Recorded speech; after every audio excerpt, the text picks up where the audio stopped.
Jujur saya juga baru sadar, ternyata sebuah tipe VGA card entry level dari Nvidia yang banyak di pasaran sekarang, itu ada dua varian tipe.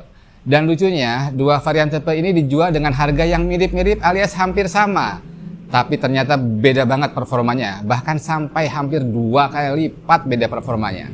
Kalian penasaran? Yuk simak video ini sampai habis.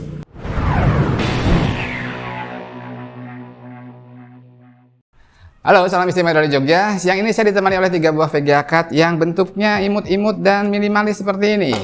Ya, saya punya 3 buah VGA card yang tiga-tiganya sama-sama single fan. Fisiknya biasa-biasa aja, tebelnya single slot, dan ini adalah Nvidia GT1030 yang merupakan VGA card entry level dari Nvidia. Mungkin beberapa bulan lalu teman-teman nggak akan pernah mikirin atau ngelirik VGA card ini ketika mau ngebuild sebuah PC, karena menurut teman-teman pasti performanya ya pas-pasan aja. Tapi sekarang ceritanya lain. Ketika VGA card di atas ini harganya naik nggak karuan, buat teman-teman yang butuh VGA card untuk misalnya sementara sambil nunggu VGA card turun, ini adalah salah satu alternatif yang paling dilirik sekarang. Karena pertama, sebenarnya performanya yang nggak jelek-jelek amat, lumayan aja sih. Lumayan juga kok, lumayan aja.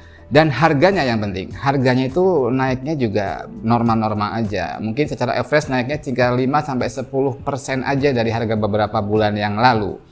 Ya, untuk spesifikasinya seperti ini. Ini adalah GT1030 dari Nvidia dengan codename GP108 arsitektur Pascal, 384 CUDA core dan 2 GB VRAM, fabrikasinya 14 nanometer.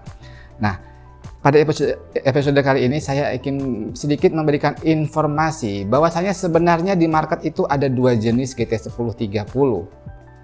Perbedaannya di mana? Apakah fake dan asli? Tidak, sama-sama asli semua. Jadi hampir semua vendor mengeluarkan 2 versi dari GT1030. Yang perbedaan utamanya terletak pada jenis VRAM yang digunakan. Pada awal peluncurannya, GT1030 harusnya menggunakan GDDR5. Tapi belakangan ini hampir semua vendor mengeluarkan versi GDDR4. Sehingga otomatis secara memory speed juga lebih rendah, memory bandwidth juga lebih rendah, dan harusnya berimpact juga pada performance. Dan menurut kami perbedaannya sangat-sangat signifikan. Dan yang jadi masalah adalah harga di market sebenarnya sama-sama aja.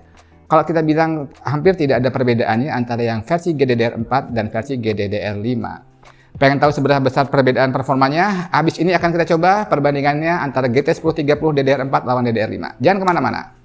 Ya, kita akan menguji habis ini. Sebelumnya saya akan ngomongin dulu testbed yang kita gunakan apa. Kita akan memilih salah satu di antara 3 VGA card ini yang menggunakan DDR4 dan menggunakan satu buah VGA card yang GDDR5. Terus testbednya apa? Kita menggunakan platform yang cukup high-end. Kita menggunakan Core i7 generasi 11700K dengan motherboard Gigabyte B560 Aorus Pro AX dan 16 kit DDR4 4000 MHz. Kita akan lihat hasilnya seperti apa, seberapa jauh bedanya, kenapa saya menjadikan ini sebuah konten untuk informasi buat teman-teman semua. Jangan kemana-mana, habis ini kita akan lihat hasilnya.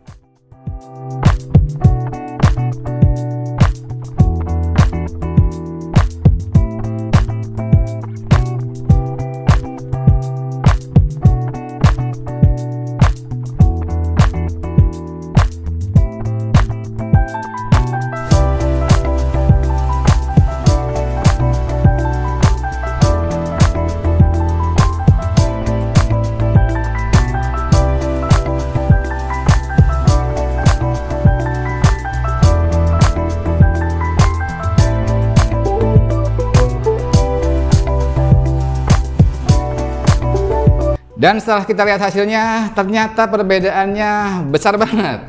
Di beberapa benchmark kita lihat tadi seperti di Score 3D Mark Firestrike Graphics Score-nya itu hampir 2 kali lipat, alias di atas 90%. Dari 1600-an ke 3600-an skor grafik core-nya. Jadi secara umum performanya hampir 2 kali lipat yang DDR5. DDR5 tuh lebih kencang hampir 2 kali lipat dibandingkan yang DDR4. Di beberapa game kita juga coba beberapa game AAA dan beberapa game casual, bervariasi perbedaannya, 50-70% lebih kencang yang DDR5.